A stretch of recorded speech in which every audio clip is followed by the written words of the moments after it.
Pakai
itu juga.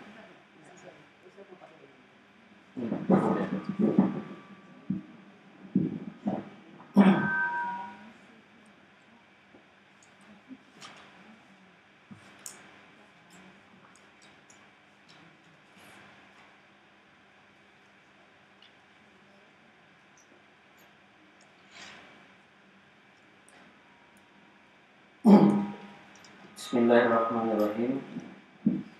Assalamualaikum warahmatullahi wabarakatuh.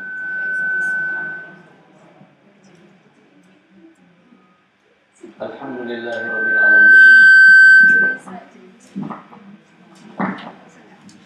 Wassalatu wassalamu ala asyrafil anbiya'i wa imamil mursalin nabiyina wa habibina Muhammadin wa ala alihi wa ashabihi ajma'in wa man tabi'ahum bi ihsanin ila yaumiddin, amma ba'd.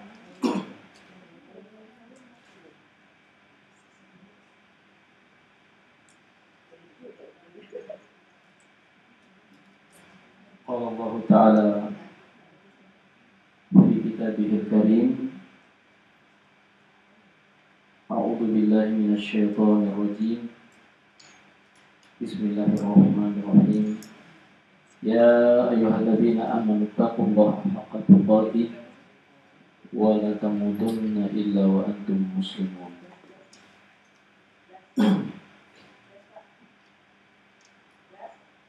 Para ibu sekalian yang dirahmati Allah Subhanahu wa taala, alhamdulillah pada pagi hari menjelang siang ini kita dipertemukan oleh Allah Tabaraka wa Ta'ala di dalam majlis yang mulia ini, di dalam satu majlis ilmu, di mana pertemuan pada hari ini adalah pertemuan yang pertama saya dengan ibu-ibu sekalian. Saya diminta oleh Ustaz Muhammad Zaitun untuk menggantikan beliau mengisi ta'lim pada hari ini.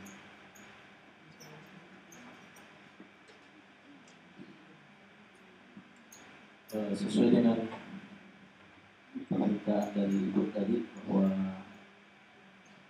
karena ini baru pertama, maka kami akan memperkenalkan diri. Ini suaranya jelas, Bu? Jelas. Saya agak kalau mikrofonnya tadi buka lagi. Ya. Di bawah Al-Quran bisa di meja depan pertama.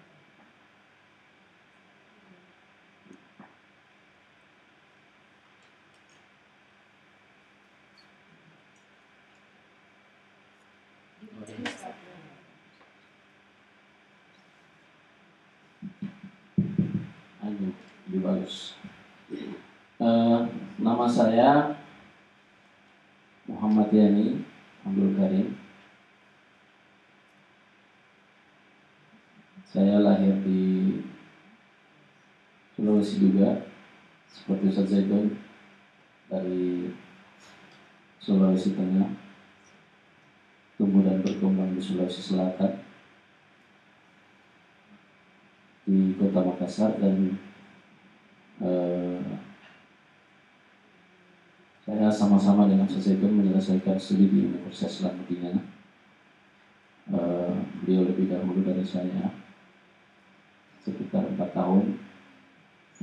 Sebelum ke Madinah saya sempat juga di Jakarta di Lembaga Ilmu Islam dan Pengetahuan Islam dan Bahasa Arab di Libya, yang dulu kampusnya masih di Salemba.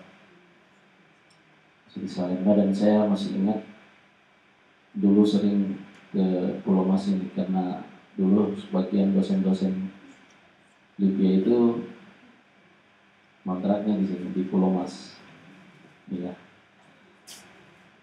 Tapi sekarang kampusnya sudah di Jakarta Selatan, di Buncit Raya. Ya, saya sekitar hampir 2 tahun di Libya, kemudian melanjutkan ke diberi oleh Allah SWT taufik untuk masuk dari 24 mahasiswa Indonesia yang diterima pada tahun itu, pada tahun 94. Fakultas Hadis,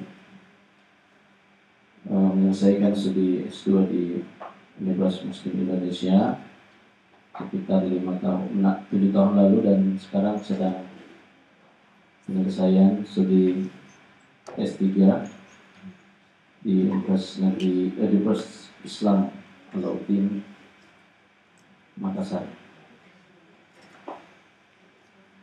Saya sekarang ini berada di Jakarta sudah kurang lebih 2 bulan.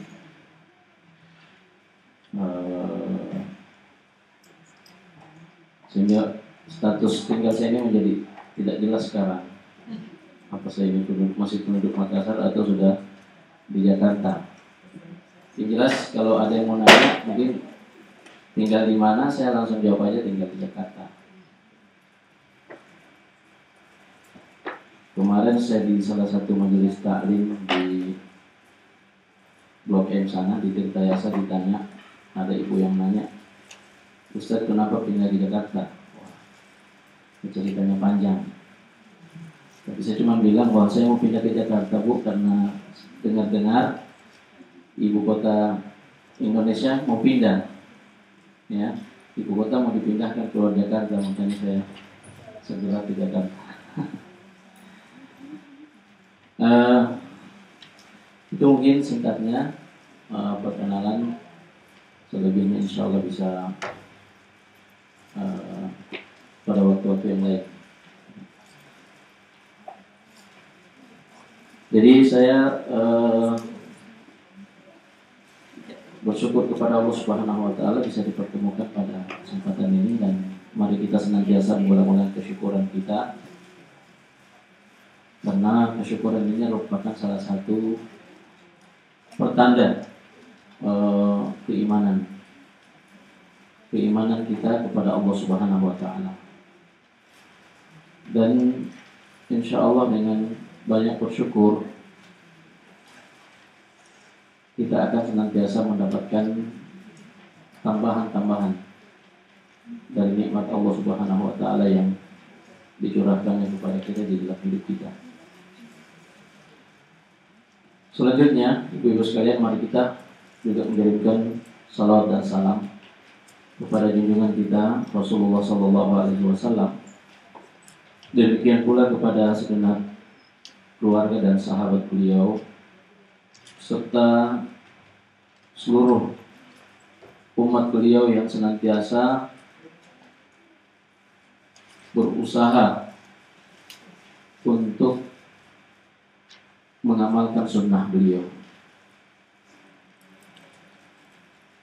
berusaha untuk meneruskan perjuangan beliau di dalam menegakkan kalimat tauhid serta menegakkan menjunjung tinggi kebenaran di dalam kehidupan ini. Betapa banyak di antara orang-orang yang mengaku sebagai umat Rasulullah Sallallahu Alaihi Wasallam. Namun mereka sangat jauh dari tuntunan sunnah Rasulullah Sallallahu Alaihi Wasallam. Maka mudah-mudahan ibu-ibu yang hadir di sini, yang terdiri dari berbagai lapisan usia, saya lihat ya ada yang sudah mungkin kepala 6, kepala 5, ya. Tapi mudah-mudahan semangatnya tetap sama dan niatnya tetap satu, yaitu mencari keridhaan Allah Subhanahu wa taala. Dan untuk bagaimana kita mencoba untuk memperluas, ya, mensosialisasikan ajaran Islam yang sebenarnya, yang hanya bisa kita dapatkan dengan menuntut ilmu, dengan talabul ilmu, dengan tafaqquh fi. Ya, mudah-mudahanlah pelajaran kita termasuk pada hari ini akan mendekatkan kita kepada Allah Tabaraka wa Ta'ala, dan kita semua juga akan mendapatkan pahala keutamaan menuntut ilmu. Dan sungguh ini adalah salah satu jalan terbaik kita untuk menuju kepada surga Allah Subhanahu wa Ta'ala. Rasulullah SAW dalam sebuah hadis yang diriwayatkan oleh Imam Muslim dari Abu Hurairah radhiyallahu ta'ala bersabda, "Man salaka tariqan," barang siapa yang menempuh satu jalan, yaltamisu fihi ilman, di jalan itu dia mencari satu ilmu, satu pengetahuan tentang kebenaran tentunya.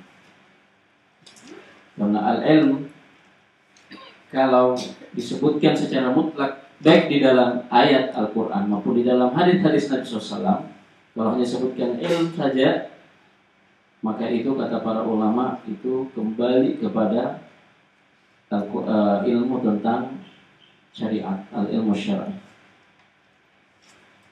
Jadi hadis ini, barang siapa yang menempuh satu jalan yang di dalamnya dia mencari satu ilmu, ini maksudnya ilmu tentang Islam. Rasulullah mengatakan, "Sahhalallahu lahu bihi tariqan ila jannah." Ya, maka pasti Allah Subhanahu wa Ta'ala akan memudahkan baginya jalan menuju surga. Masya Allah. Amin ya, mudah-mudahan kita termasuk mereka yang disebut oleh Rasulullah. Ibu-ibu sekalian yang dirahmati Allah Subhanahu wa Ta'ala, pada kesempatan perdana ini saya ingin membawakan sebuah kajian tafsir tematik yang saya beri judul Wal aqibatu littaqwa. Ini judul dalam bahasa Arab yang memang saya ambil dari penggalan satu ayat di dalam Al-Quranul Karim, yaitu di surah Toha ayat 132. Silakan dibuka. Itu surah yang ke-20, ayat 132. Jadi judulnya dulu adalah Wal aqibatu littaqwa.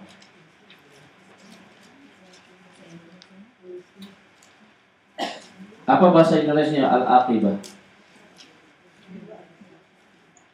Itu kan sudah di Indonesia kan, akibat. Itu kata akibat itu dari bahasa Arab, dari kata al-aqibah. Wal aqibah, dan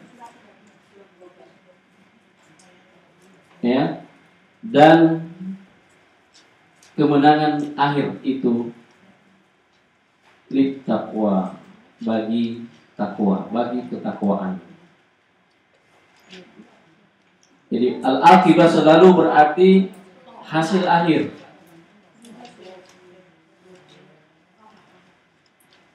Sekali lagi, al-aqibah selalu bermakna yang terakhir, bagian terakhir. Ya. Jadi kalau dikatakan al-aqibah, maksudnya ya kondisi akhir. Kondisi yang baik yang terakhir littaqwa, ya, hanya untuk ketakwaan. Ibu-ibu sekalian yang dirahmati Allah Subhanahu wa taala, sudah didapat ayatnya, Bu? Ya. Siapa yang bisa baca ayatnya? Tolong dibaca. Baca aja, bisa nggak pakai lagu. Ya, dibaca aja.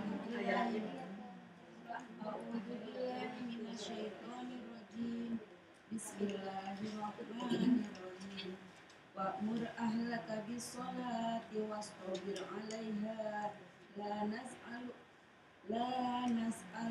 rizqan nahnu narzuquk wal 'aqibatu lit-taqwa. Iya, makasih. Bisa dengan artinya sekalian? Artinya, dan perintahkanlah kepada keluargamu mendirikan sholat dan bersabarlah kamu dalam mengerjakannya. Kami tidak meminta rizki kepadamu, kamilah yang memberi rizki kepadamu. Dan akibat yang baik itu adalah bagi orang-orang yang bertakwa. Ya. Jadi di dalam tafsiran Departemen Agama, dan akibat yang baik, maksudnya akibat yang baik itu adalah ya kondisi akhir yang terbaik.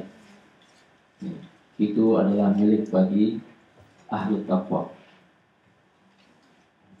Ibu sekalian yang dirahmati Allah Subhanahu wa taala. Ayat ini adalah ayat yang mulia, dan tentunya semua ayat-ayat dalam Al-Qur'an adalah ayat-ayat yang suci dan mulia. Namun ayat ini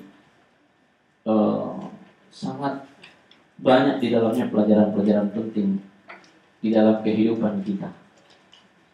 Dan saya kira tidak berlebihan kalau saya mengatakan bahwa ya di dalam Al-Quran ini, di dalam ayat ini banyak sekali panduan-panduan praktis ya yang banyak dilupakan oleh umat Islam, yang karena mereka melalaikan petunjuk-petunjuk yang ada di dalam ayat ini, ya terjadilah begitu banyak permasalahan di dalam hidup yang berangkatnya dari persoalan yang kecil. Ya, karena tidak menemukan solusi yang tepat, tidak menemukan bagaimana cara kita untuk mengatasi problema yang kecil itu, sehingga dia terus membesar dan terus berlanjut. Akhirnya, ya menjadi lebih besar lagi. Ya, terjadilah berbagai macam ya fenomena-fenomena keretakan di dalam keluarga. Ya, karena ayat ini berbicara tentang keluarga, al-ahl. Ya, saya kira semua kita di sini punya keluarga.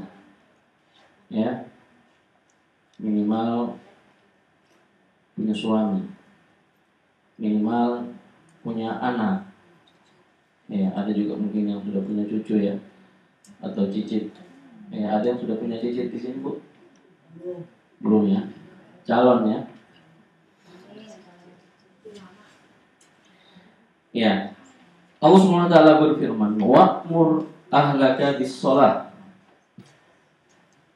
dan perintahkan. Jadi perintah, kata perintah yang isinya adalah perintah. Wa'mur itu kan fi'il amr namanya, perintahkan. Ya, dan dia adalah kata perintah juga. Jadi kata perintah yang intinya memerintahkan untuk memerintah. Ya, perintah untuk memerintah. Wa'mur ahlaka, perintahkanlah ahlaka. Kata ahl ya dalam bahasa Arab itu selain bermakna orang yang memiliki penguasaan terhadap suatu hal, ini katakan ahli. Ya, ahli kimia, ahli teknik, ahli agama. Bisa juga dikatakan orang-orang yang terdekat yang berada di dalam pengawasan dan kontrol seseorang. Makanya ahlu asy-syakhs, ahlu al-mar'i, ahlinya seseorang adalah orang-orang yang terdekat di dalam kehidupannya. Ya, jadi masuk di situ apa yang kita sebut dengan keluarga. Dan keluarga kecil minimal terdiri dari suami, anak, suami, istri dan anak. Ditambah dengan ya yang lain-lain.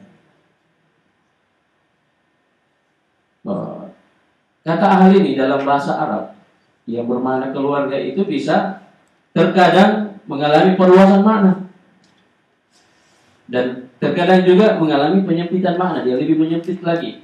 Maksudnya begini, bahwa kata ahl itu yang biasa digunakan untuk keluarga bisa kadang-kadang orang Arab menggunakannya untuk makna yang lebih sempit, yaitu istri. Ya, biasanya orang Arab nanya, aina ahluk? Ya. Hal jita ma ahli, kalau kita datang nyamperin teman, tanya hal ma'aka ahli, ahluk, apakah Anda datang dengan ahluka, dengan keluarga Anda? Keluarga di sini maksudnya istri Anda. Tapi ahl itu juga bisa bermakna luas lagi. Bukan hanya keluarga, bukan cuma ya istri dan anak-anak, tapi juga lebih luas lagi dari sekedar itu. Bahkan ada salah seorang ahli tafsir kata menafsirkan al-ahl di dalam ayat ini bukan cuma keluarga, tapi semua orang yang berada di dalam wilayah penguasaan Anda. Jadi kalau seorang kepala negara misalnya, maka bisa masuk ya dalam suatu tafsiran keluarganya itu bukan cuma istrinya aja, bukan cuma keluarga istana aja, tapi seluruh rakyat yang ada di dalam daerah kekuasaan. Ini berlaku bagi para pihak penguasa atau yang disebut dengan bahasa Arab umara, dan begitu juga berlaku untuk pimpinan umat ya yang disebut dengan para ulama. Ya. Dan ini berlaku untuk setiap kaum muslimin sesuai dengan ya jangkauan kekuasaan dan kemampuannya. Jadi, perintah ini ya bisa dalam satu konteks makna bermakna Bapak dan ibu-ibu sekalian, bisa bermakna luas, bukan cuma keluarga saja. Walaupun ya kata al-ahl di dalam ayat ini ya lebih banyak memang diinterpretasikan sebagai keluarga. Ya, sebagai keluarga dalam artian yang umum. Jadi keluarga dalam artian yang umum adalah keluarga yang saya katakan tadi, ya, suami, istri, anak. Dan perintah ini adalah perintah kepada yang memimpin mereka, yaitu suami, ya, suami. Nah, dalam bahasa Indonesia juga keluarga itu kan mengalami juga ini kan, mengalami juga perluasan makna. Yang namanya ada keluarga besar Golkar. Misalnya, ibu sekalian,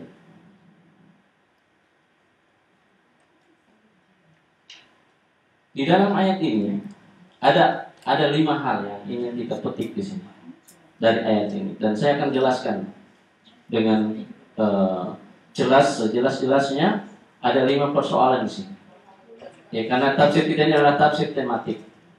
Ya, tapi saya baca lengkap dulu. Wa'mur ahlaka bis-sholati, dan perintahkanlah keluargamu untuk mendirikan sholat. Wastabir 'alaiha, dan ya kuatkan kesabaran dalam melaksanakannya. Maksudnya dalam melaksanakan sholat. Kenapa saya katakan dengan kuatkan kesabaran? Saya tidak tafsirkan dengan kata bersabarlah, karena antara isbir dengan wastabir itu beda. Jadi kalau isbir, wasbir, ya itu artinya bersabar. Tapi kalau digunakan kata wastabir, ya itu orang yang sudah sabar diperintahkan lagi untuk menguatkan kesabarannya. Jadi ini tidak berlaku bagi orang yang tidak sabar. Ya, dia harus sabarkan diri dulu, baru tambahkan lagi kesabaran itu. Ya. Jadi hati ya, ini masuk pada menyentuh betul pada kehidupan kita nanti. Kita akan kaji nanti, ya. Kita akan uji Ibu-ibu sekalian, kita akan lihat sudah sejauh mana kesabaran kita selama ini. Ya, sebagai seorang ibu rumah tangga, sebagai istri bagi suaminya, dan sebagai ibu bagi anak-anak. Ya, dan sebagai tetangga bagi tetangganya. Ya.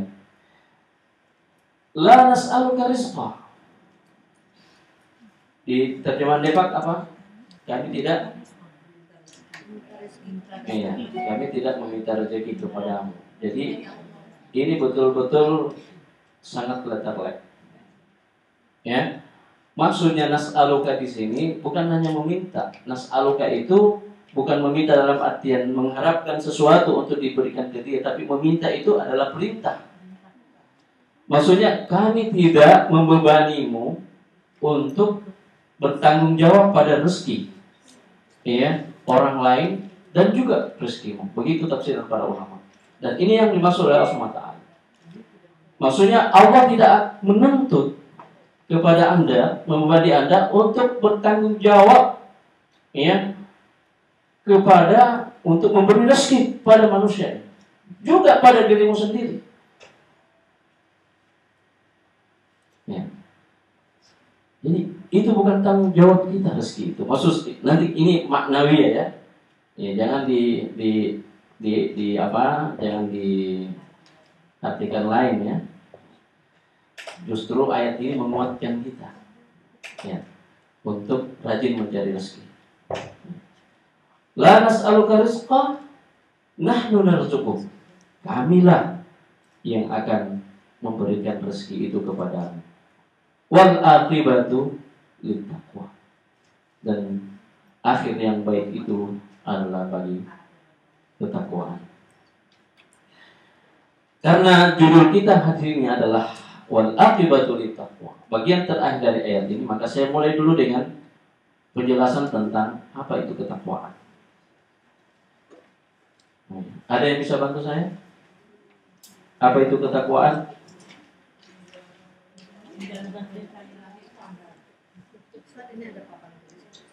Ada ya? Apa takwa, Bu?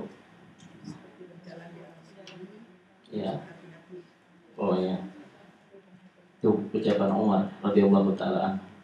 Jadi oleh beliau, takwa itu diilustrasikan seperti orang yang berjalan di sebuah jalan yang penuh dengan onak duri.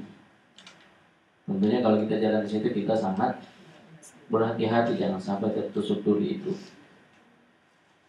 Itu ilustrasinya. Nah, sekarang apa definisi ketakwaan? Kalau para ulama kita banyak menyebutkan ketakwaan itu ya. Tapi saya pilihkan satu saja. Ini ada yang menisbahkan kepada Sayyidina Ali bin Abi Thalib radhiyallahu anhu. Beliau mengatakan, at-taqwa, ketakwaan itu adalah al-khawfu minal jalil. Al-khawfu minal jalil.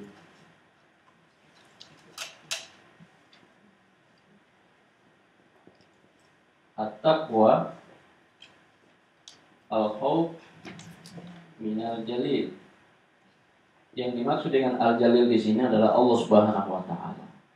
Rasa takut di hadapan Allah Subhanahu wa taala. Rasa takut terhadap jalil, zat yang maha mulia, zat yang maha perkasa. Wal amalu bitanzil.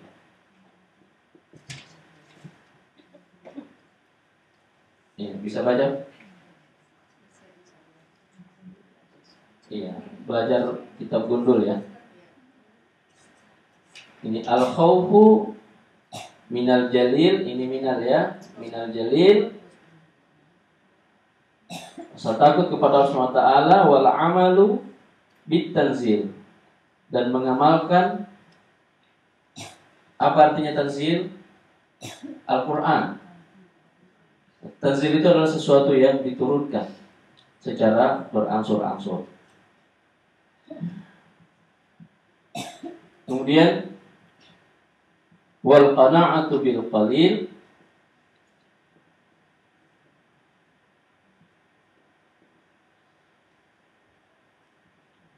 wal isti'dadu liyaumir rahim.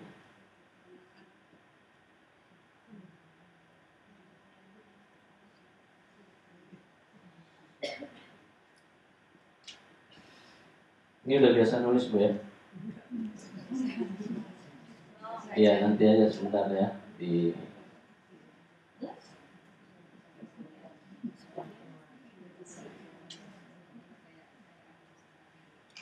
ya, nggak usah ditulis.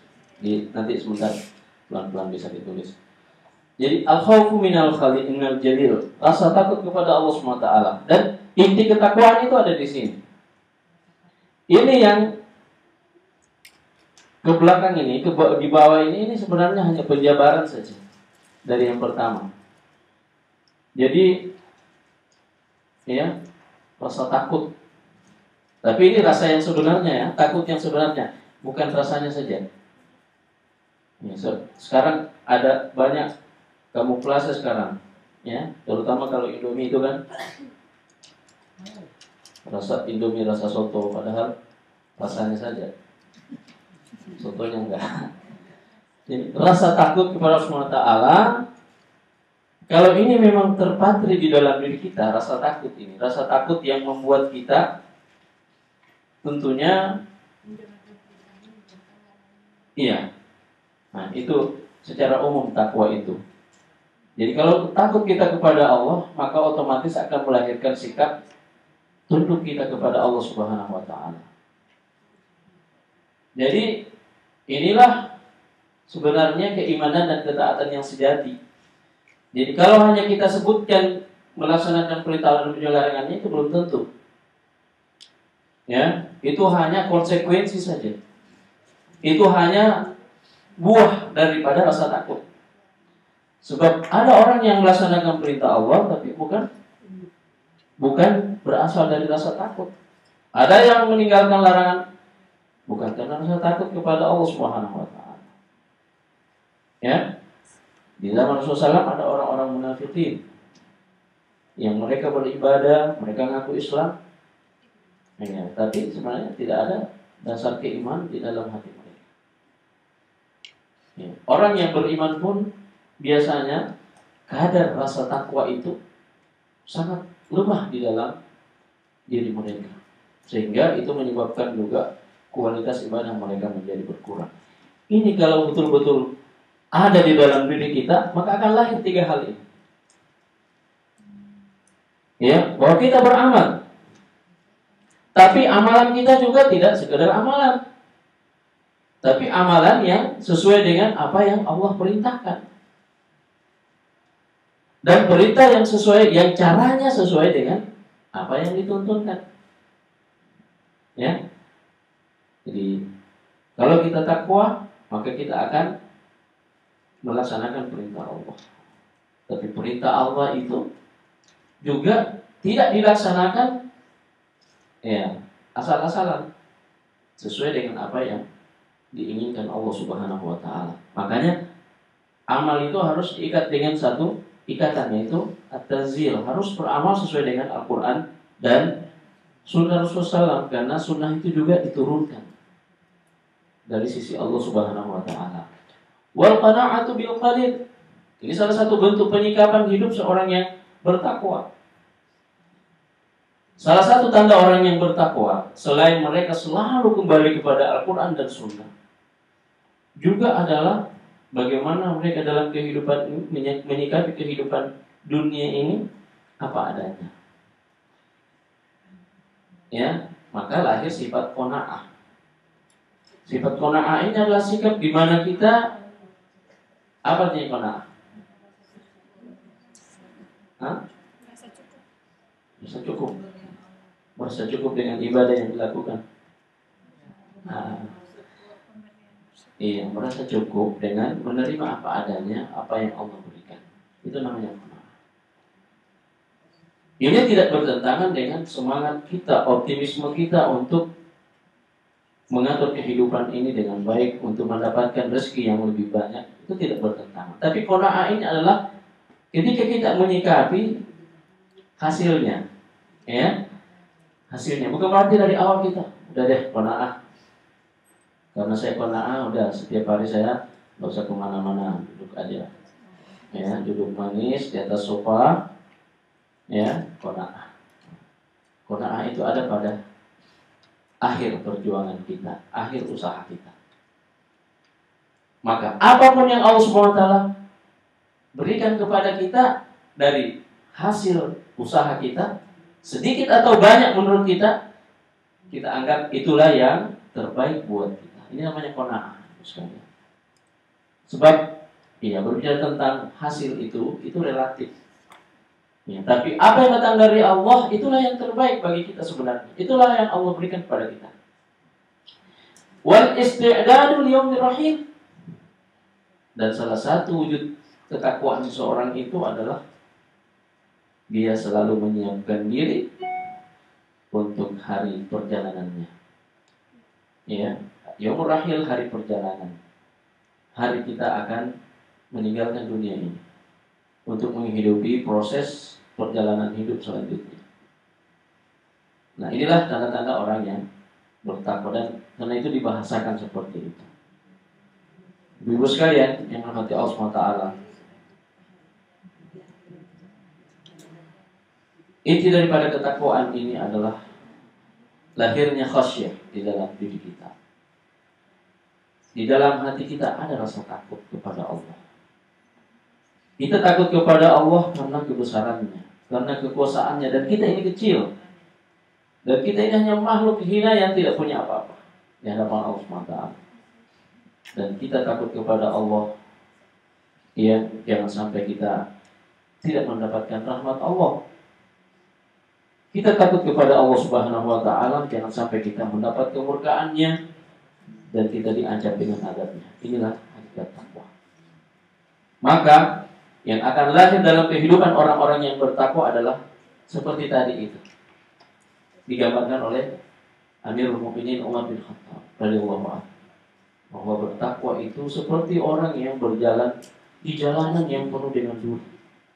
Dia pasti akan berhati-hati, tidak membabi buta di dalam hidup ini, tidak asal ya mengambil apa saja, tidak asal ia menerjang apa saja di dalam kehidupan kita. Ketika kita melihat dia sesuatu yang indah, ketika kita melihat sesuai dengan selera kita, kita terjang habis-habisan tanpa memperdulikan batasan-batasan yang Allah sudah tetapkan bagi kita. Allah mengatakan dalam Rasulullah SAW mengatakan ala likulli malikin hima. Ketahuilah bahwa setiap raja itu memiliki namanya tanah larangan. Wahimallah, dan tanah larangan Allah sebagai sang maha raja di raja adalah apa yang Allah haramkan. Ya, itulah takwa. Dan Allah menegaskan di sini wal aqibatu lit taqwa. Ya, kalau kita ingin bagian terakhir, episode terakhir daripada proses perjalanan kehidupan kita ini berakhir semuanya dengan happy ending, berakhir dengan suatu kebahagiaan yang hakiki, yang tidak akan ada lagi kondisi lain yang akan menggantikannya, maka jadilah orang-orang yang muttaqin. Makanya di dalam ayat yang lain Allah mengatakan wal aqibatu lil muttaqin. Di sini disebutkan sifatnya. Tapi di dalam ayat yang lain, ada di surah Al-A'raf, ada lagi di surah yang lain, saya lupa, wal aqibatu lil muttaqin. Dan yang kemenangan yang terakhir itu bagi orang-orang yang muttaqin, orang-orang yang bertakwa. Di surah An-Naml dikatakan innalil muttaqina mafaza. Sesungguhnya kemenangan-kemenangan itu adalah diperuntukkan bagi orang-orang yang bertakwa. Jadi kita akan melalui kehidupan ini ibaratnya sebagai sebuah perjalanan panjang.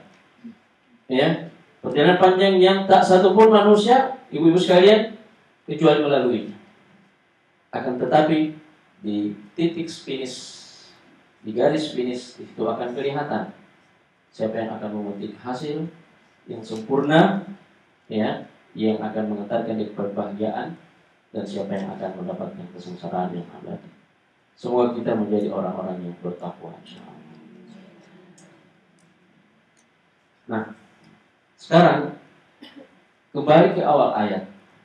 Allah Subhanahu wa taala mengatakan, wa'mur ahlaka bis-shalah. Bagian kedua dari pembahasan kita ini adalah keagungan sholat di dalam ajaran Islam. Ya. Sekarang kita berada di bulan apa ini? Bulan Rajab. Ya, di bulan Rajab ada satu peristiwa. Namanya Al-Isra wal Mi'raj. Ya. Apa yang paling berkesan bagi ibu-ibu dari peristiwa ini? Hah?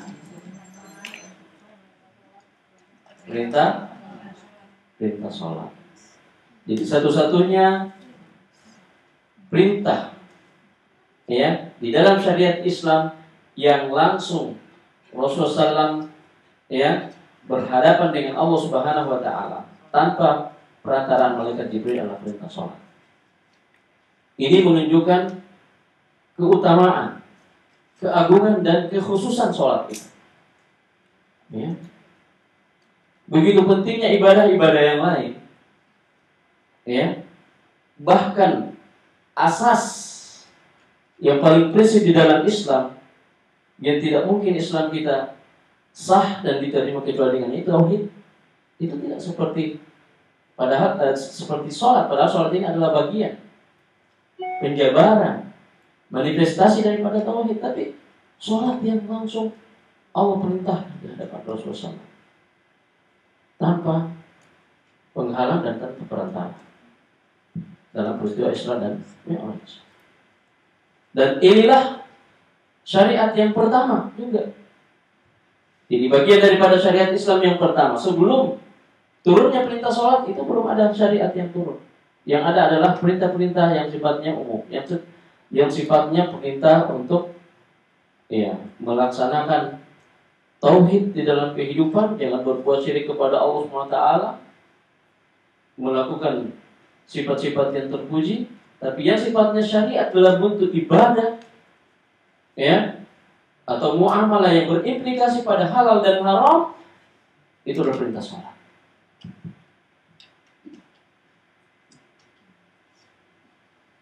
Sholat, ibu sekalian, ya, seperti disebutkan di dalam hadis Rasulullah, sholat ini yang menjadi pembatas antara daerah keimanan, daerah keislaman, dan daerah kekufuran.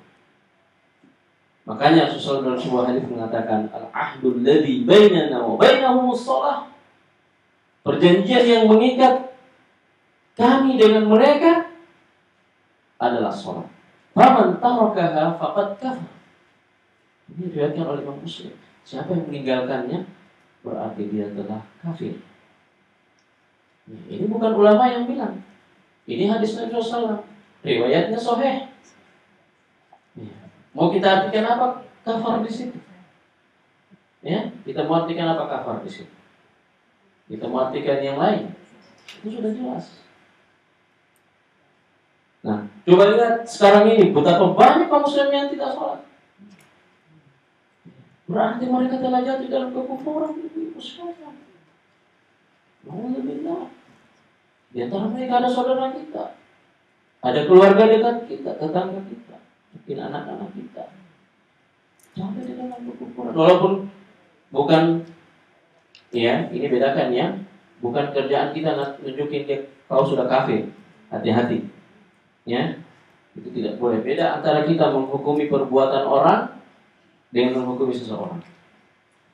Ya, tapi jelas-jelas perbuatannya itu adalah perbuatan kekufuran. Ya, walaupun kita tidak serta-merta mengatakan dia sudah kafir dan keluar dari Islam, itu bisa saja. Tapi kita jangan mengatakan itu, dan kita jangan mendahulukan vonis. Ya, kita harus terlebih dahulu berusaha. Dan yang kedua, Allah lebih mengetahui diri seseorang. Jadi sholat ini begitu besar, terlalu banyak ayat hadis-hadis. Ya, terlalu banyak hadis. Saya cuma mengatakan 3 hal tentang sholat. Pertama, ulama tidak berbeda pendapat tentang kewajiban melaksanakan sholat.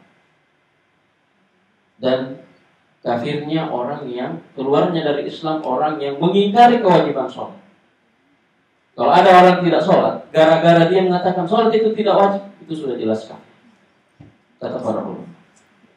Kecuali kalau dia mengatakan, iya sih saya tahu itu wajib, tapi saya masih belum bisa, malas atau lain-lain, ya nanti itu beda. Tapi kalau mengatakan, sholat tidak wajib, itu tidak ada ulama beda, tidak ada perbedaan pendapat para ulama tentang hal itu. Jadi hati-hati kita dengan sholat.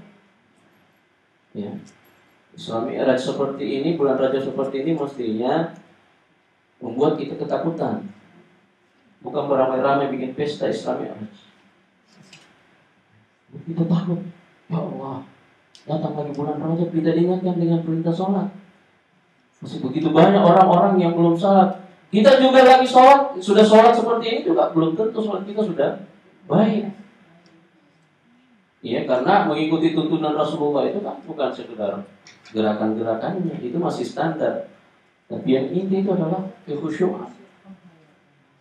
Ya, kekhusyuan di dalam sholat dan sejauh mana sholat itu telah memberikan makna di dalam kehidupan kita. Nah, ini yang kedua saya mau bicara tentang makna sholat di dalam kehidupan. Ya, sholat yang sebetulnya ketika orang bisa memahami hal ini, sholat itu bukan beban, sholat itu bukan kewajiban, ya, tapi sholat itu adalah kebutuhan. Ya, kebutuhan kita terhadap sholat itu sebenarnya melebihi kebutuhan kita terhadap makan dan minum. Ya, melebihi.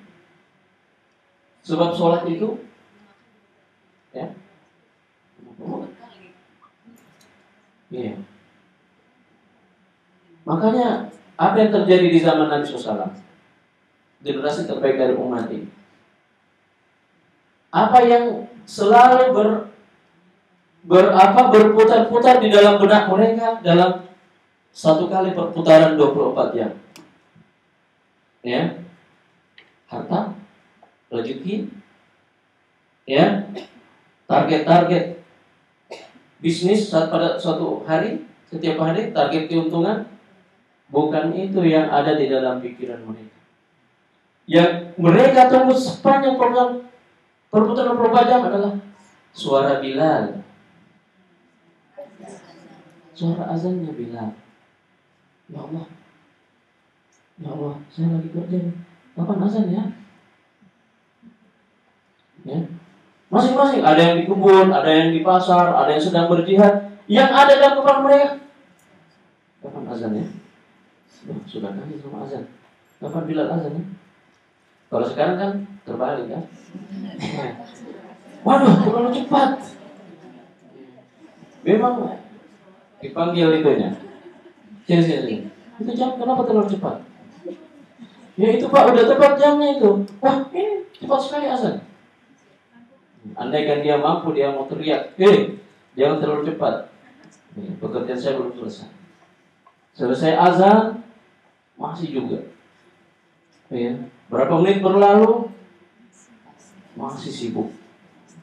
Ya, koma. Masih juga, wah, tanggung deh. Ini tanggung deh kalau tiap hari begini terus, wah. Ya, tanggung melulu, akhirnya yang dikejar hanya rakaat terakhir. Sampai di masjid, ya, ternyata sudah selesai. Dan ini kalau sudah jadi kebiasaan, padahal Rasulullah SAW mengatakan dalam 2 hadisnya, ya, satu hadis mengatakan sholat itulah sumber ketenangan, sholat itulah sumber kebahagiaan. Nggak usah jauh-jauh, ya.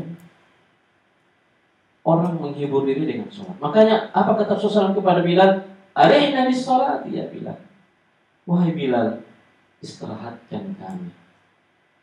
Ini kata roha ini istirahat. bermakna istirahat, bermakna ketenangan, bermakna kelapangan. Itu kata roha. Yang kita ambil juga ke bahasa Indonesia istirahat. Roha, istirahat. Ketenangan, kenyamanan, kebahagiaan ada pada sholat. Ya Bilal, hibur kami. Ya Bilal, segarkan kembali pikiran kami. Ya Bilal, sehatkan kembali jasmani kami. Ya Bilal, semangat kami kembalikan. Semuanya dengan sholat. Di sholat. Makanya kalau Bilal sudah adzan, dulu Bilal adzannya itu tidak seperti adzan yang sekarang. Nanti sekarang itu, nanti sudah masuk orang-orang hebat nyanyi baru adzannya juga wah merdu sekali. Hanya yang kita puji suara adzannya, bukan memuji Allah yang disebut di adzan itu. Wah, suara siapa itu? Enak sekali adzannya. Akhirnya kita menjawab azan dengan kata-kata seperti itu. Padahal yang ditontonkan adalah menjawab azan dengan mengucapkan apa yang diucapkan oleh muadzin. Arehna bis shalah. Ya. Logikanya kita ini dalam hidup kan selalu berjejaring dengan masalah. Dan kehidupan ini adalah masalah. Kita dihadirkan di muka bumi ini untuk memang berhadapan dengan masalah. Kalau tidak mau menghadapi masalah, cari planet lain. Ya. Atau akhir kehidupan ini. Kan tidak bisa juga kan? Memang seperti itu. Nah, masalah akan melahirkan banyak hal kepada kita. Ya, stres lah, pusing lah. Ya. Banyak pengaruhnya di dalam jiwa kita. Dan itu bisa dinetralisir kembali dengan melaksanakan sholat. Ya. Kalau kita bawa dalam konteks sosial, karena sholat itu diwajibkan dengan berjamaah, terutama pada kaum laki-laki, maka berarti efeknya juga adalah ketenangan sosial, bukan ketenangan pribadi-pribadi. Orang kalau semakin banyak melaksanakan sholat secara berjamaah, ya, ibu percaya enggak kalau keadaan negeri ini akan lebih aman? Iya, akan lebih tenang negeri ini, akan lebih stabil kondisinya. Karena disitulah lahir yang namanya ketenangan yang berefek sosial itu. Makanya sholat berjamaah sangat ditekankan di dalam Islam. Sampai pada waktu perang sekalipun kewajiban sholat berjamaah tidak gugur, ibu-ibu. Ya, di surah An-Nisa itu jelas sekali menjelaskan kepada kita bahwa dalam keadaan perang, dalam keadaan musuh di hadapan kita, ini lagi perang nih, ya, musuh di hadapan kita, kewajiban berjamaah itu tidak gugur. Yang kedua, hadis Rasulullah itu mengatakan wajib ila qurratu aini fi shalat. Ya, keindahan ya dijadikan oleh Allah kepada Rasul di dalam sholatnya. Jadi kalau hidup kita ingin indah, kehidupan ini kita jalani dengan penuh kebahagiaan, ya, penuh ketentraman, itu juga ada pada sholat kita. Dan sholat adalah sumber kekuatan. Sholat adalah sumber kekuatan. Akan menguatkan jiwa kita, akan menguatkan pikiran kita, memberi inspirasi kepada kita. Ya, bahkan banyak penemuan-penemuan medis yang mengaitkan kesehatan fisik ini dengan sholat. Jadi luar biasa. Makanya ya mari kita menjadi orang-orang yang melaksanakan sholat. Saya ingin tambahkan hadisnya. Berkata Rasulullah dalam sebuah hadis, "Inna awwalu ma yuhasabu bihil 'abdu yaumal qiyamah as-shalah." Sebenarnya hadis ini sudah cukup. Ya, tanpa saya menyebutkan yang lain. Karena kata Rasulullah, iya, amalan yang paling pertama dihitung, dihisab oleh Allah SWT pada hari kiamat adalah sholat. Insaluhat, idza saluhat, apabila sholatnya itu benar, sholatnya itu baik, keterima, ya fakat salah sa'iru amal, maka amalan-amalan yang baik juga, yang lain juga akan ikut jadi baik, diterima. Ya, apa hubungannya? Memang kalau sholat kita itu dilaksanakan dengan baik, maka pasti amalan-amalan yang lain itu akan bisa kita laksanakan. Kalau di dalam sholat kita bisa ikhlas, kita bisa khusyuk, maka amalan-amalan yang lain juga akan lebih ikhlas dan khusyuk kita lakukan. Ya. Kalau kita riak, masih riak di dalam sholat, keriaan itu juga akan berimbas pada amalan-amalan yang lain. Percaya itu. Sedekah kita juga akan riak. Di dalam sholat saja kita riak, apalagi dalam sedekah. Wa in fasadat, dan apabila rusak, hancur sholat kita, berantakan sholat kita, amalan-amalannya juga akan ikut. Jadi sholat ini akan menjadi kata kunci. Maka ini sepintar-pintar orang beriman ini adalah orang yang selalu memperhatikan sholat. Orang yang selalu setiap hari galau karena belum sampai pada tingkat sholat yang lebih baik daripada apa yang ada. Mestinya ini yang harus kita perhatikan. Insya Allah kalau sholat ini kita lakukan dengan baik, maka fungsi sholat untuk mencegah kita, ya, wa aqimis sholat, inna sholata tanha 'anil ini akan terjadi di dalam kehidupan kita.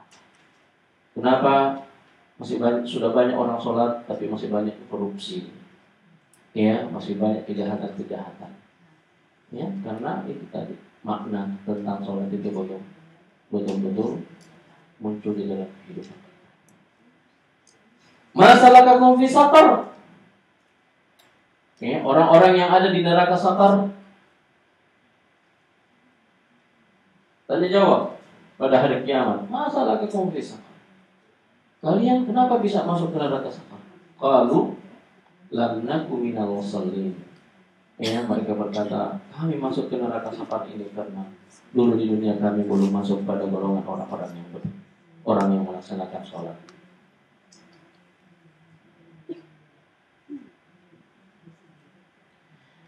Ini yang pertama, sholat. Jadi kesimpulan yang pertama, mari kita perhatikan sholat. Mari kita, ya, terus meningkatkan kualitas sholat kita. Kita pelajari bagaimana tuntunan Rasulullah dalam hal gerakan-gerakan. Begitu juga bagaimana tuntunan Rasulullah kalau kita ingin batin kita ini menyatu dengan gerakan-gerakan itu. Yang kedua, yang ketiga, tadi masalah takwa. Yang kedua, sholat. Ketiga tentang pentingnya pendidikan keluarga. Ya, maksudnya adalah bagaimana kita menjadikan keluarga itu sebagai institusi pendidikan dan merupakan madrasah yang pertama di dalam kehidupan kita, pilihan pertama dalam kehidupan kita sebelum pendidikan yang lain, sebelum sekolah, apapun sekolah itu. Walaupun namanya sekolah Islam, madrasah Islam, sekolah Islam terpadu, sekolah cepat masuk surga, ya, apapun label-labelnya, ibu-ibu sekalian, jadikan keluarga institusi pendidikan pertama di dalam hidup kita.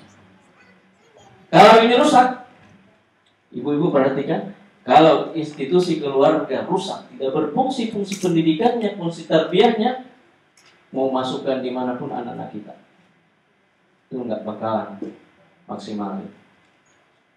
Boleh saja dalam satu kondisi tertentu, dalam waktu-waktu terbatas, selama dia berada di situ, kondisinya jadi baik. Tapi belum tentu. Sebab anak kita juga dimasukkan ke pesantren, tapi kita di rumah juga seperti suasananya seperti suasana yang kacau balau apa gitu ya. Maka itu tidak akan memberikan banyak, ya, arti di dalam kehidupan kita. Ibu sekalian, di dalam ayat ini Allah Subhanahu wa taala membimbing kita pentingnya pendidikan dalam keluarga. Dengan kata wa'mur ahlaka bis-shalah. Ini pendidikan keluarga ini, pendidikan rumah tangga.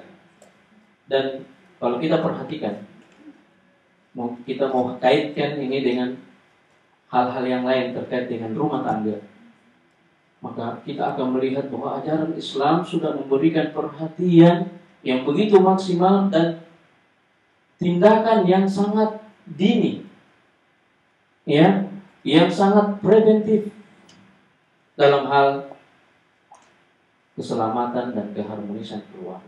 Bahkan pendidikan Islam itu, pendidikan keluarga itu, pembinaan keluarga muslimah itu sudah dimulai dari awal sekali. Pendidikan anak saja, khusus untuk pendidikan anak. Saya mau tanya, kapan dimulai pendidikan anak? Betul. Benar ya? Dalam Islam pendidikan anak dimulai dari mana? Startnya dari mana? Oh, Masya Allah. Itu terlambat kalau nanti di perut. Bahkan sejak dari memilih calon pendamping hidup, dari situ dimulai start proses pendidikan anak, yang tentunya sekaligus pendidikan keluarga. Ya, artinya nggak usah diulang, Bu. Kecuali bagi yang mau mengulang. Artinya punya hajat ya, dan dibolehkan syariat. Punya hajat dan dibolehkan syariat. Punya hajat dibolehkan syariat, mampu.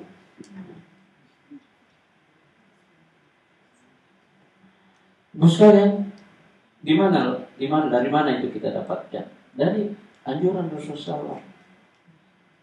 Ya, dalam memilih jodoh kan, kalau wanita, kalau laki-laki dikatakan babar beda jitin, tungkahul mar'u li arba, mar'atu li arba. Wanita itu dinikahikan 4 faktor.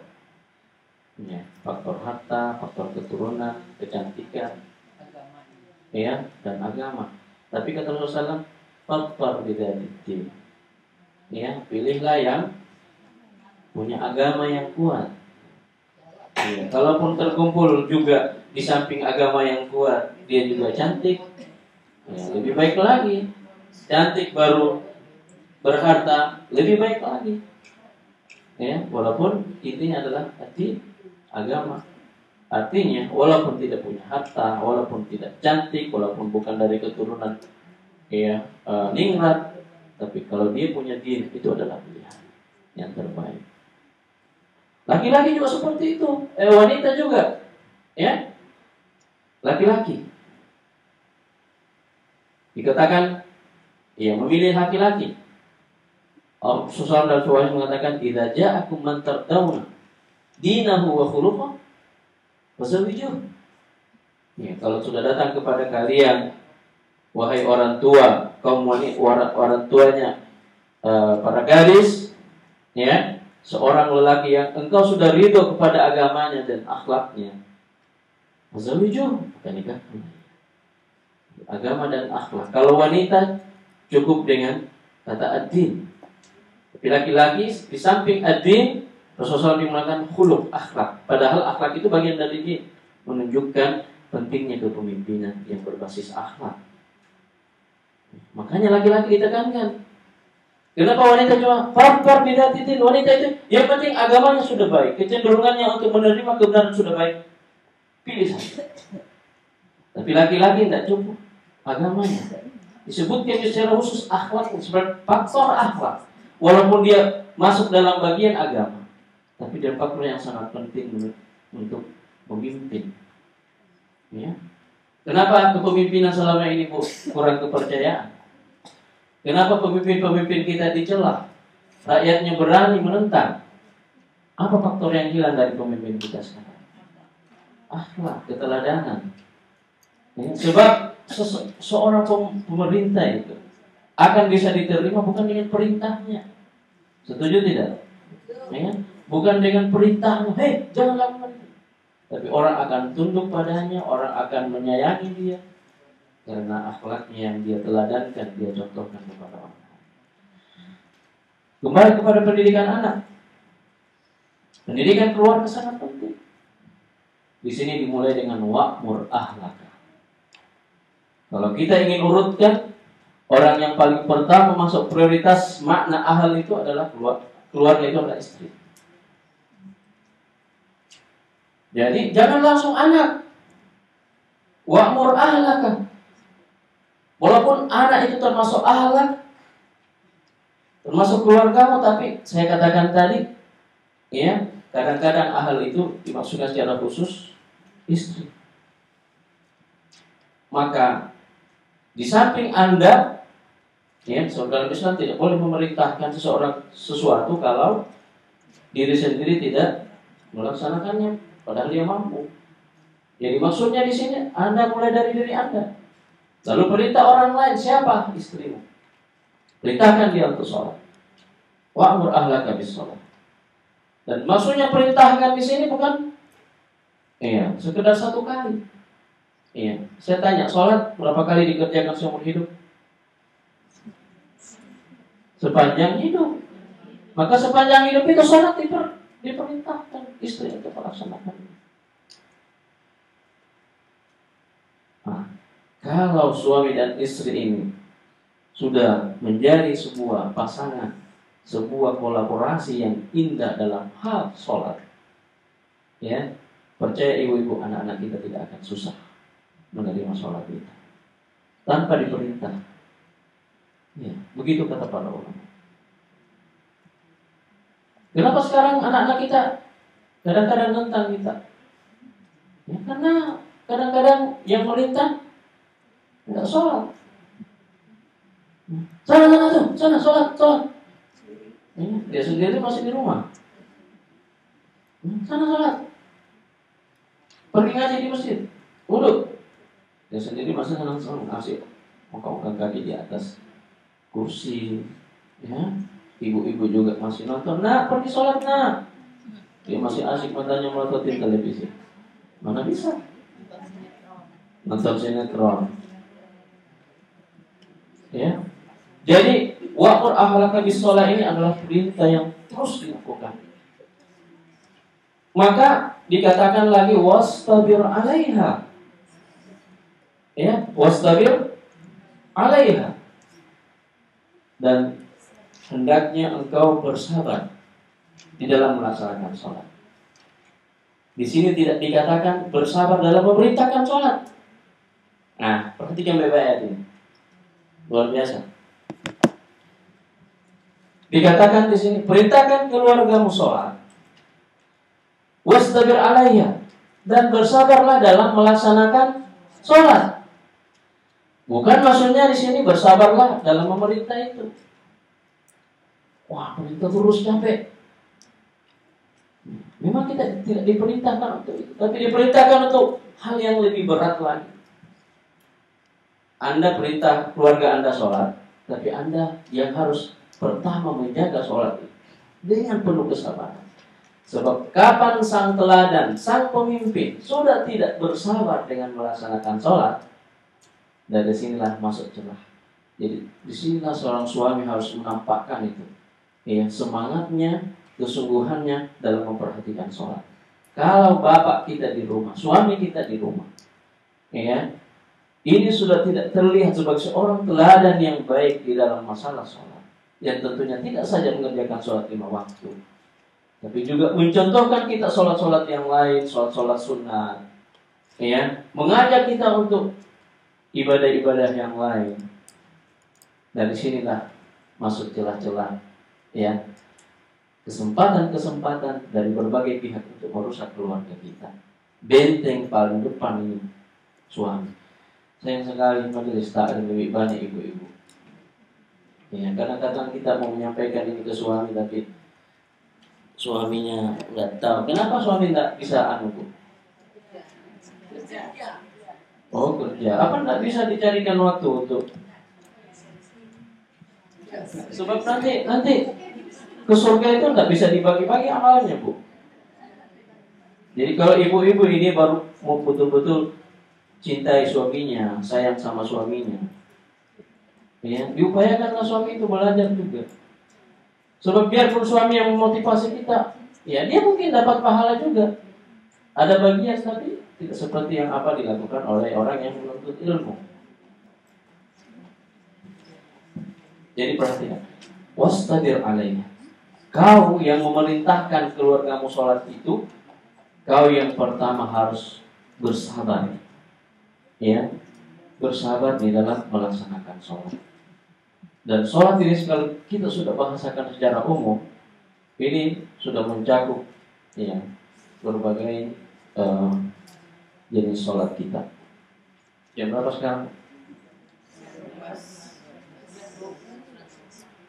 Iya, saya masih punya dua pembahasan, tapi waktu tidak mencukupi. Iya, mudah-mudahan.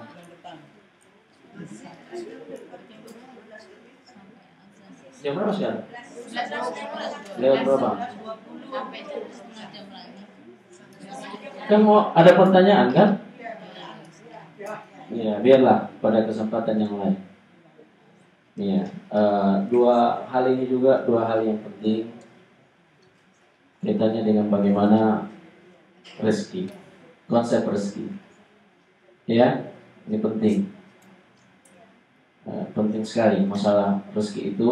Karena itu kalau saya singkat-singkat kayak kurang bagus. Iya, yang kedua itu terkait dengan kompetisi dalam kehidupan. Saya memang kalau mengkaji ayat-ayat Al-Quran itu menggabungkan antara tafsir dan tadabbur yang intinya bisa melahirkan motivasi dan inspirasi baru di dalam kehidupan kita. Tapi waktu membatasi kita. Ya, dan saya cukupkan saja dulu. Mungkin ada yang akan bertanya, memberikan kesempatan, dan cukup dulu dari kami. Ya, aku qouli hadza wa astaghfirullah li wa lakum. Wassalamualaikum warahmatullahi wabarakatuh. Ustaz bertanya, Ustaz. Assalamualaikum warahmatullahi wabarakatuh. Boleh minta dalil hujahnya Ustaz mengenai kewajiban laki-laki sholat berjamaah di masjid. Itu satu. Yang kedua Ustaz, mengenai zakat, ini agak melenceng sedikit. Dari 8 asnaf itu kan ada yang untuk orang yang tidak bisa membayar hutang. Kalau ada orang yang punya hutang ke kita, kemudian orang itu tidak mampu membayar, bolehkah hutang itu kita anggap zakat kita ke dia gitu Ustaz? Zakat. Ya, Orang yang berhutang. Yang pertama tadi dalilnya kalau laki itu wajib sholat berjamaah di masjid, minta nasnya hujahnya itu satu Ustaz. Yang kedua mengenai zakat, kalau ada orang yang punya hutang ke kita dan dia tidak mampu mengembalikan, apakah boleh hutang itu kita anggap zakat kita ke dia, memotong zakat kita ke dia? Oh iya. Baik, yang pertama tentang kewajiban sholat berjamaah. Laki-laki di masjid. Laki-laki ya. Masjid. Jadi asalnya sholat berjamaah itu adalah wajib bagi setiap muslim. Ini dulu. Ya, wajib bagi setiap muslim dan dilakukan di masjid. Akan tetapi wanita itu mendapatkan rukhsah sehingga ya keringanan untuk tidak melaksanakannya, walaupun tidak terlarang untuk melakukan. Ya.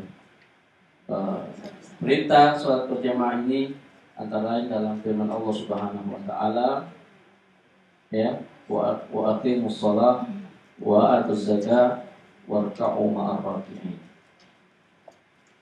Warka'u ma'ar raki'in. Ini perintah sholat berjamaah.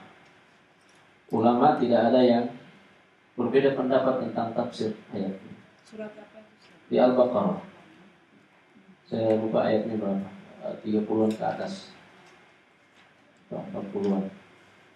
Ya, wa aqimus shalah, dan dirikanlah salat, wa atuz zakat, dan kerjakanlah salat, tunaikanlah zakat, warka'u ma'ar raki'in, dan rukulah bersama orang-orang yang ruku. Ya, ayat 43.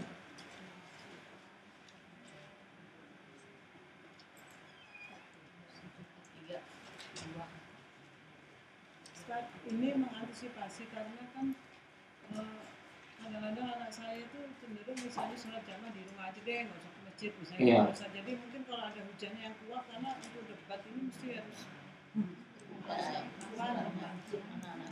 Iya. Masjid didirikan untuk apa? Untuk sholat. Ya, untuk sholat. Dan kita bisa lihat di zaman Rasulullah SAW sampai sekarang, ya, sholat itu dikerjakan di masjid. Di Masjid Nabawi, Masjid Haram itu tidak pernah sholat berjamaah itu. Dari masa Rasulullah sampai sekarang ditinggalkan sholat berjamaah. Dan kewajiban-kewajiban di dalam Islam umumnya itu berlaku untuk laki-laki dan wanita. Dan ketika ada dalil yang memberikan kelonggaran pada wanita, dia menjadi kewajiban bagi laki-laki. Jadi mafhum mukhalafah.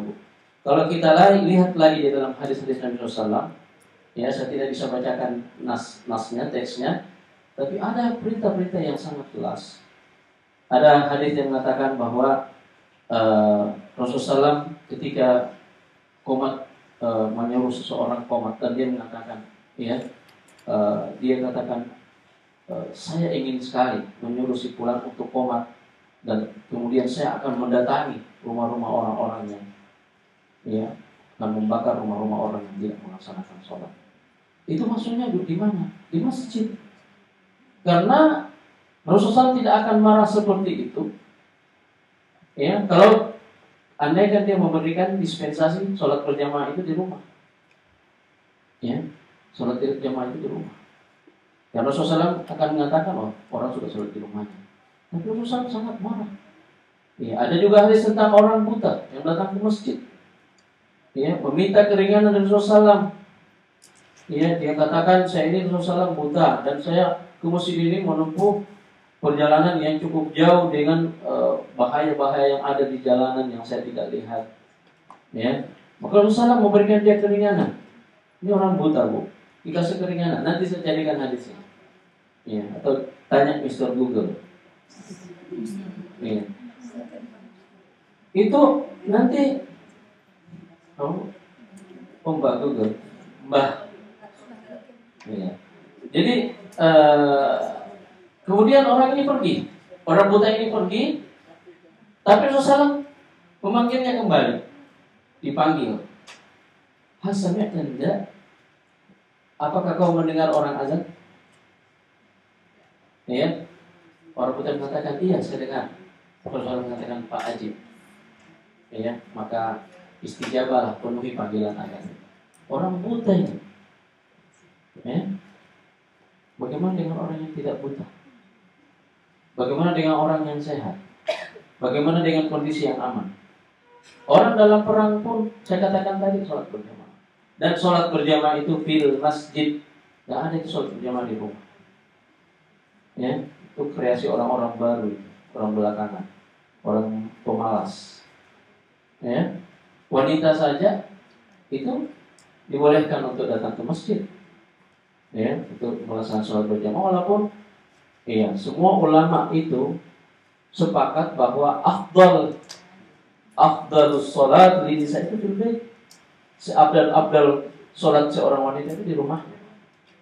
Tapi begitu pentingnya jamaah itu, sampai wanita juga tidak dilarang. Ya, saya kira masih banyak hadits dan dalil yang lain tentang kewajiban itu, dan tidak usah jauh-jauh masjid itu. Ya, tujuan yang pertama didirikan untuk dilaksanakan sholat berjamaah. Jamaah 5 waktu, bukan jamaah Jumat saja. Tapi 5 waktu, karena itulah kewajiban yang paling utama. Ya, kalau masalah zakat, sebenarnya al-asl tidak ada larangan, Bu, untuk memberikan langsung, ya. Kalau sudah mencapai nisabnya zakat kita, ya, kita bisa menyerahkan langsung dengan orang tersebut, apalagi kalau orang itu memang kita tahu, ya, dia berhutang, ya. Tapi juga kalau misalnya lebih aman, itu bisa kita berikan lewat lembaga ambil zakat. Kan Ustaz, maksud saya misalnya dia itu punya hutang ke kita 10 juta katakanlah. Nah, Kemudian oh dia punya utang ke ya, kita. dia itu punya utang ke saya misalnya 10 juta, terus dia nggak bisa bayar. Kemudian boleh nggak? Saya kan punya kewajiban zakat gitu. Ya udahlah, saya nggak bisa bayar zakat tahun ini, tapi zakat saya udah ke dia 10 juta gitu, boleh nggak? Zakat dialihkan ke orang yang utang. Zakat kita dialihkan ke orang yang Punya utang. Orang yang nggak bisa bayar lunas. Wallahu a'lam. Yang jelas kewajiban kita untuk mengeluarkan zakat. Ya, kewajiban kita untuk mengeluarkan zakat. Ya, kalau sudah mencapai nisab atau melalui satu haul, ya, kita harus bersihkan dan itu kita harus hitung, ya, dan kemudian itu kita bisa berikan kepadanya. Saya tidak tahu kalau seperti itu. Kalau kita langsung katakan saya tidak mau keluarkan, karena dia itu harus dihitung, ya, harus dihitung.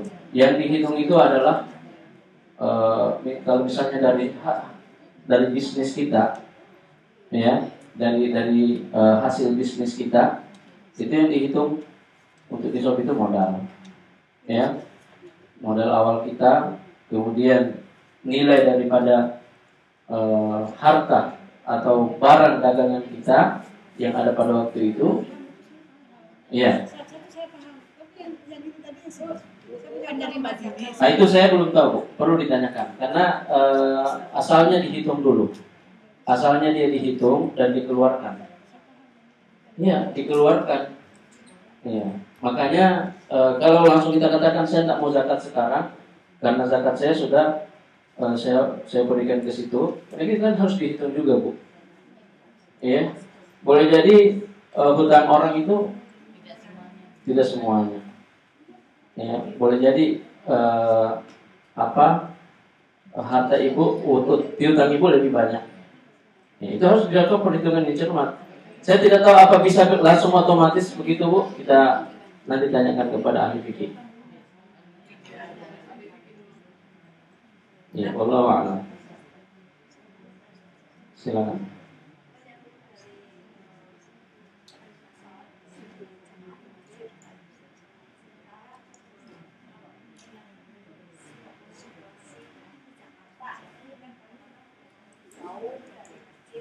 Iya.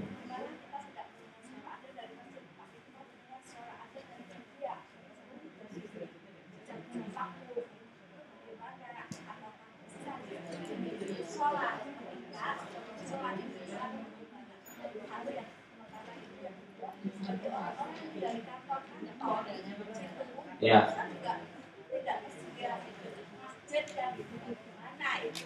Iya, jadi gini. Asalnya di masjid. Masjid itu adalah masjid jami'. Tapi kalau memang ya dalam suatu lingkungan tertentu atau di suatu perkotaan, ya, masjid itu jauh dari lingkungan kita. Ya, tidak mengapa untuk kita membangun namanya musola. Iya, kalau kita ingin musola lebih besar bisa dibangun antara penduduk satu lingkungan. Iya, bisa juga kita bikin di rumah kita. Ya, kalau masjidnya jauh, tidak terjangkau, bisa.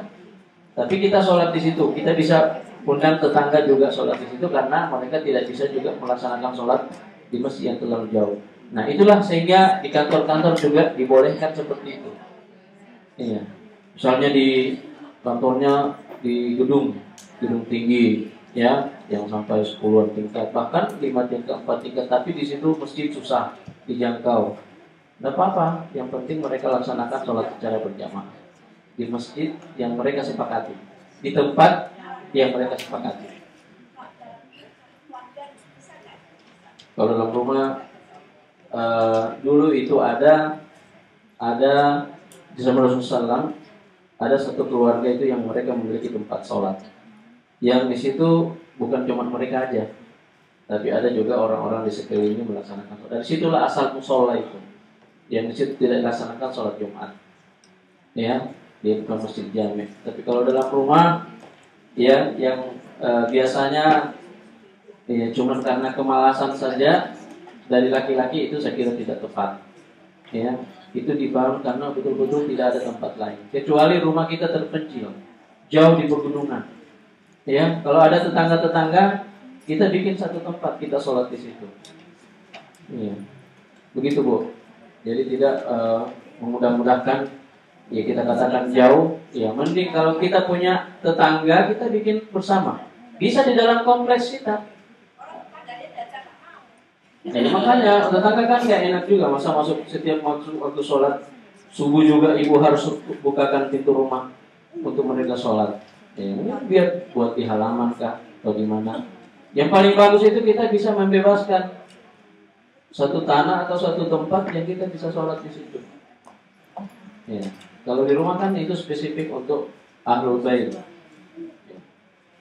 Dan semakin banyak orang melaksanakan jamaah itu, keberkahan dan ini itu lebih besar, keutamaannya lebih besar daripada kita berjamaah baru cuma kita aja yang ada di dalamnya. Itu tidak membangun sebuah pendidikan yang baik, ya, bagi anak-anak kita. Ada yang lain Bu? Masih ada pertanyaan? Jadi tadi itu Bu teknis ya. Tadi itu teknis. Jadi kalau secara asal sebenarnya nggak ada ini, nggak ada larangan, ya, nggak ada larangan. Karena yang penting yang kita keluarkan itu sudah sesuai dengan aturannya, ya, 22,5% dari harta yang sudah mencapai nisab kita bayarkan. Ya, kita tidak bayarkan, tapi kita harus sampaikan ke dia, ya, harus ada bahwa utang Anda itu sudah berkurang. Iya, dengan zakat saya. Ini persoalan seperti itu kan Bu, biasanya kan di dalam Islam. Iya. Iya, tapi harus disampaikan. Iya, harus disampaikan. Jadi harus jelas Bu. Makanya dalam Islam ini tidak cukup hanya sekedar kasih mengasih, harus ada akad, harus ada yang disampaikan. Ya, terus kita katakan bahwa saya ini berzakat kepada Anda dan karena Anda berhutang maka Anda, ya, jadi begitu harus transaksi itu jelas Bu. Ya, itu yang saya maksudkan. Iya, itu yang saya maksudkan, karena harus ada transaksi, makanya harus ditanyakan kepada mungkin praktisi-praktisi zakat yang lebih ini. Ya, saya tidak masalah, tapi harus diperjelas itu. Ya, harus diperjelas. Iya, orang-orang yang terbelit hutang. Iya, dan dia memang tidak mampu lagi menyelesaikan. Algorim itu Bu bukan sekedar orang berhutang, tapi algorim itu orang-orang yang betul terbelit dan tidak bisa lagi menyelesaikan. Ya, kalau ibu seorang yang rahim, yang tingkat kerahmatannya lebih tinggi, ya, bukan mengurangi tapi justru membebaskan. Tapi terserah kepada kita semua. Dan itu katanya derajatnya sangat tinggi, sangat membebaskan hutang orang seperti itu ya. Ya. Katanya derajatnya sangat tinggi yang orang yang membebaskan seperti itu. Iya kan? Di satu sisi kita sudah mengeluarkan zakat. Ya, zakat adalah kewajiban. Kewajiban itu adalah amalan yang paling disukai oleh Allah. Ya, di sisi lain kita sudah meringankan orang. Jadi, insya Allah keutamaan dan pahalanya akan lebih besar kita dapatkan. Ada lagi yang lain? Iya.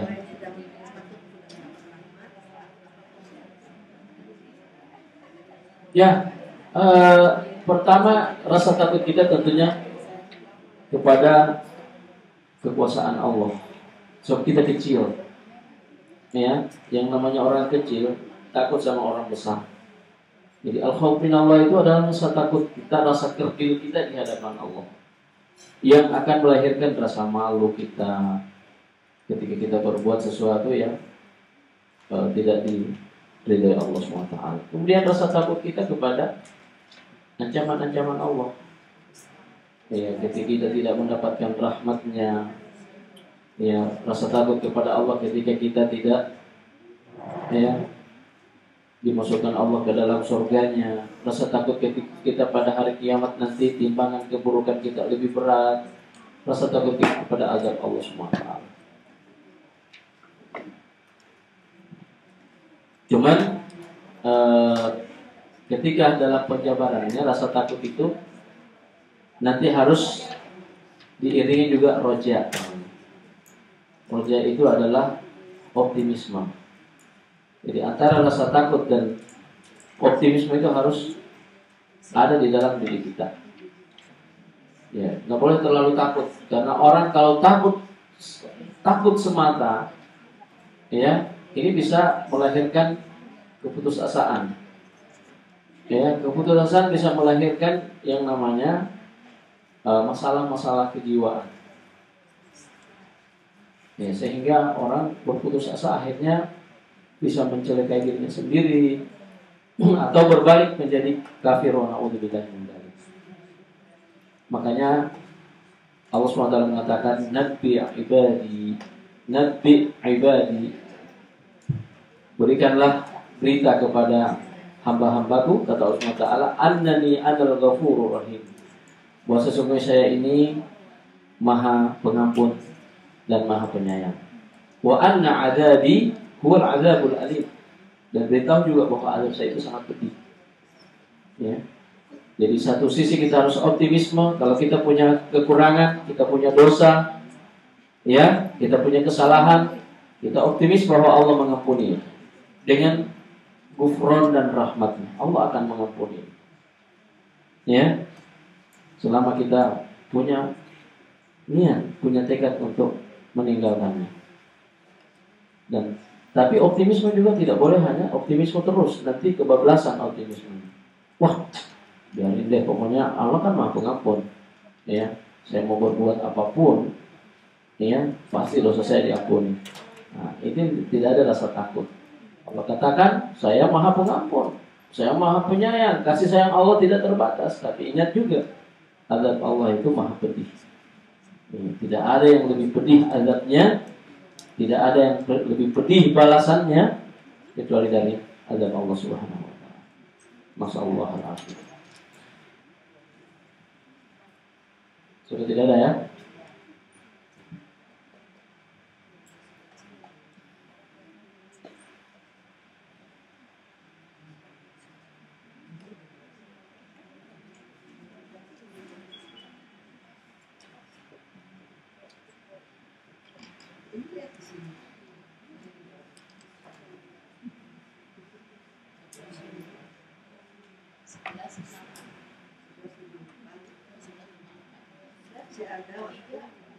Masih ada yang mau tanya? Jangan malu-malu. Iya.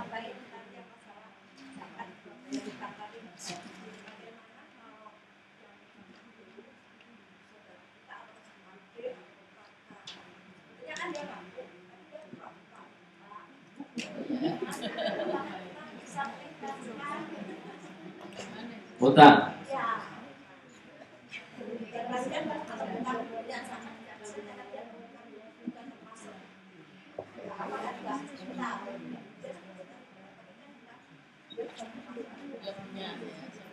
Ibu maunya utangnya dibayar.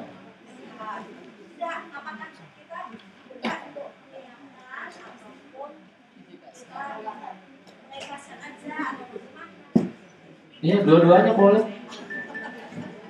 Ibu mau meminta dan dengan itu ibu mengingatkan, itu penting.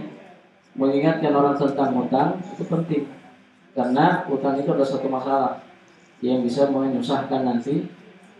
Iya, pemilik orang yang berhutang itu. Jadi mengingatkan dia kepada sesuatu yang menyelamatkan dia itu adalah sesuatu yang dianjurkan. Tapi ketika ibu melihat kondisi dia, ya, dan ibu juga ingin bermurah hati, ibu mengikhlaskan, tentunya itu lebih baik lagi. Apalagi kalau ibu juga tidak terlalu membutuhkan. Tapi dia orang mampu, Pak. Ya. Dia mampu untuk membayar. Dia mampu untuk membayar. Cuman lupa.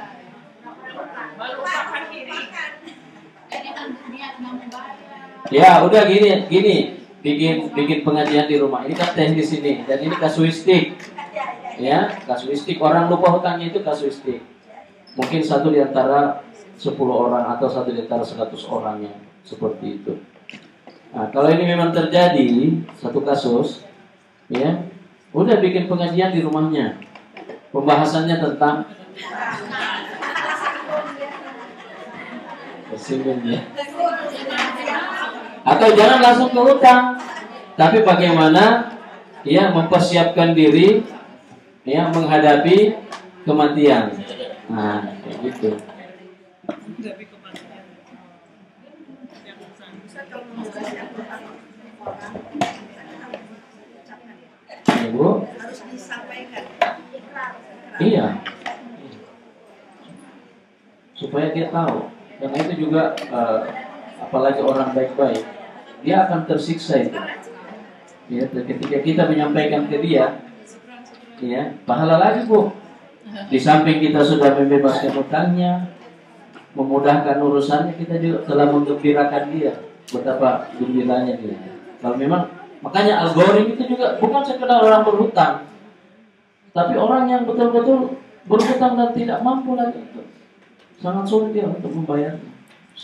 Sangat kecil kemungkinannya. Walaupun kita mengikrarkan dulu, dia itu udah sangat mau, walaupun ke saya adik iparnya ini, tapi saya jawab ya udah, saya ikhlaskan aja, saya panggil anak-anak saya karena itu kan saya tidak berhak untuk mengatakan karena di samping hutang itu ada hak anak saya.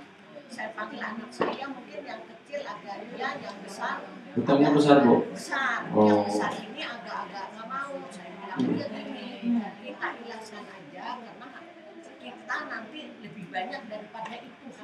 Betul. Banyak dari itu saya bilang. Betul. Tapi ikrarnya pun dia udah sampai mau. Jadi melalui keluarganya dia.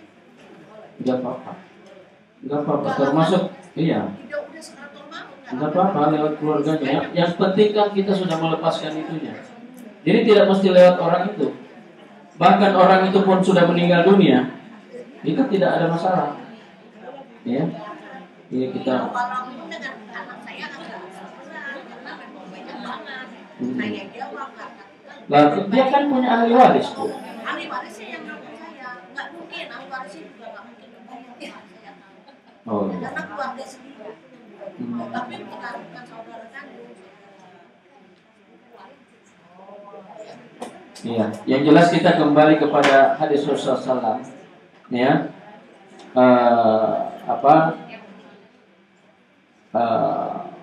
Innallaha fi 'auni 'abdi ma dama al-'abdu fi 'auni akhi.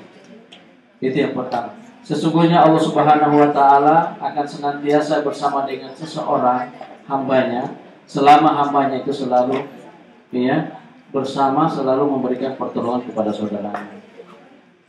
Man nafasa an muslim an mu'minin kurbatan min kurabi dunya, nafasallahu kurbatan min kurabi yaumil qiyamah. Ya, barang siapa yang meringankan, melepaskan satu kesukaran, satu kesulitan bagi seorang mukmin di dunia ini, maka Allah akan melepaskan darinya satu kesulitan dari kesulitan-kesulitan pada hari akhirat, pada hari kiamat. Jadi memang seperti itulah, harta ini memang kadang-kadang kita diuji dengannya. Ya, ada sesuatu yang namanya wajib itu kita mungkin tidak terlalu masalah, ya kita sadari itu. Tapi kalau sudah sampai pada tingkat-tingkat seperti itu, apalagi namanya piutang, ya itu di situ kita diuji. Ya, tapi ketika kita meyakini bahwa di dalam pemberian harta kepada seseorang itu ada tambahan-tambahan dan ada yang akan Allah berikan kepada kita sebagai ganti, dan itu akan lebih baik, maka disinilah kesuksesan orang di dalam ya menjalankan amanah titipan harta itu dari Allah Subhanahu wa taala. Kalau mengingatkan orang, oh kamu belum bisa dijalankan sama saya. Ya. Sudikanya mana? Sekarang perlu kita mengingatkan. Mengingatkan dia pura-pura lupa, memang lupa. Iya, tergantung, Bu. Mengingatkannya bagaimana? Iya, tergantung orangnya bagaimana. Ya, kadang-kadang kan kita harus melihat juga karakter seseorang. Ya, ada orang yang mungkin cepat tersinggung. Ada orang yang malah jangankan dengan bahasa seperti itu, ya, sudah diomelin pun dia tidak tersinggung. Tapi kalau tersinggung jangan lupa. Nah, iya, kan Ya. kita sebagai yang diutangi uang. Saya kira lebih bijaknya Bu, mungkin lewat perantara. Salah satu caranya lewat perantara orang yang mungkin perkataannya itu bisa berpengaruh. Ya, mungkin lewat seorang ustadz yang mungkin punya cara yang bijak, yang tidak langsung ke permasalahan, ya, tapi dia bisa mencari cara yang lebih bijak untuk mengatakan. Yang cara lain lewat keluarganya, ya, lewat istrinya, atau mungkin lewat surat, ya. Intinya jangan sampai itu bisa memutuskan, ya, hubungan persaudaraan, hubungan keislaman kita yang kita jaga juga. Tapi kita juga tidak bisa membiarkan orang dalam kesalahan, dalam kelalaian. Maka Tapi kita kalau harus, dia yang menghindar dari kita kan bukan kesalahan kita, Pak. iya, maksudnya dia dalam kesalahan. Jadi kita tidak boleh membiarkan. Ini kayaknya orang punya piutang semua. Atau mudah-mudahan jangan kita yang punya utang. Iya. Kalau punya piutang nggak apa-apa Bu ya. Baik, saya kira inilah yang bisa kita bagi pada hari ini. Mudah-mudahan bermanfaat bagi kita semua. Dan mudah-mudahan masih ada kesempatan untuk berjumpa di pertemuan yang lain. Ya, kalaupun kita tidak bisa bertemu di dunia ini, kita akan bertemu di akhirat kelak insya Allah. Karena ya, tapi tidak mungkin lagi kalau di surga saya lanjutkan taklimnya.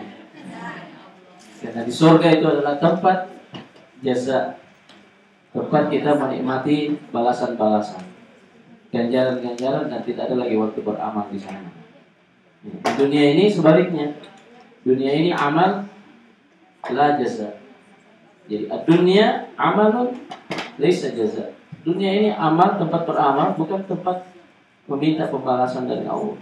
Jadi kita jangan dengan ibadah kita yang baru sedikit kita sudah macam-macam dengan Allah, karena Allah tidak memberikan garansi, memberikan jaminan balasannya itu kita terima di dunia. Makanya selalu kita katakan balasan pahala itu di akhirat. Apa yang kita dapatkan di dunia sebagai pengaruh daripada ibadah yang kita lakukan, itu hanya bonus-bonus saja dari Allah. Bukan itu balasan yang sebenarnya. Pada hakikatnya bukan balasan.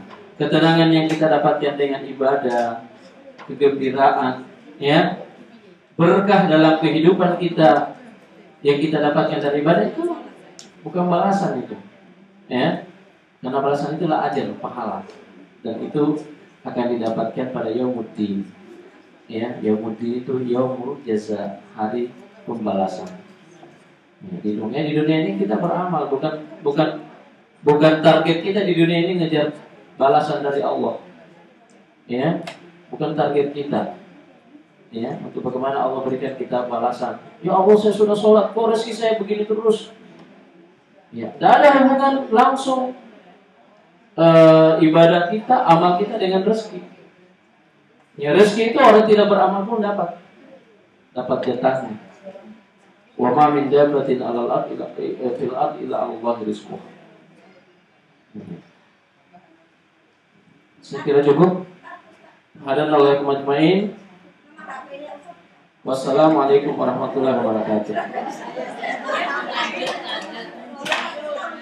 HP saya nomornya apa?